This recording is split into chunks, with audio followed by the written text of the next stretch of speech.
কোরআনের রাজ কায়েম হয়ে যাবে, তখন এই সমাজ থেকে সমস্ত অন্যায় কাজ দূর হবে, শান্তি নেমে আসবে। প্রিয় ভাই সব, আমরা যদি আল্লাহ রাব্বুল আলামিনের হুকুম মেনে চলি তাহলে আমরা পাবো দুনিয়ার শান্তি। আল্লাহ তাআলা বলেন, আল্লাহ রাব্বুল আলামিন বলেন, কুল আতিউল্লাহ ওয়া আতিউর রাসূল, তোমরা আমার হুকুমকে মেনে চলো এবং আমার রাসূলকে মেনে চলো। উলিল আমরি মিনকুম, যারা সমাজে নেতৃত্ব দিবে, যারা সৎ লোক ভালো লোক, তাদেরকে মেনে চলো। এমন ব্যক্তিকে আপনি মানতে পারবেন না যার মধ্যে ইসলাম নাই, কোরআন নাই, রাসূলের সুন্নাত নাই, যার মধ্যে আমল নাই, যার মধ্যে তাকওয়া নাই, যার মধ্যে পাক না পাক নাই।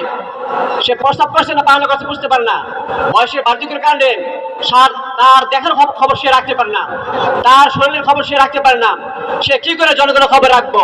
সুতরাং আমরা এমন একটি ব্যক্তিকে ফলো করব যার মধ্যে আছে আদর্শ, যার মধ্যে আছে কোরআনের হুকুম, যার মধ্যে আছে রাসূলের আদর্শ, রাসূলের ভালোবাসা।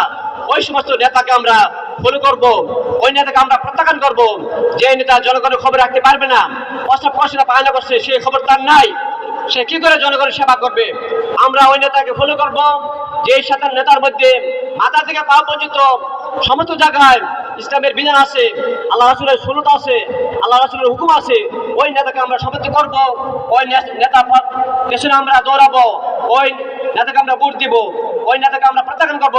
যে নেতার মধ্যে ইসলাম নাই, রাসূলের আদর্শ নাই, ওই নেতার পিছনে আমরা কখনো যাব না।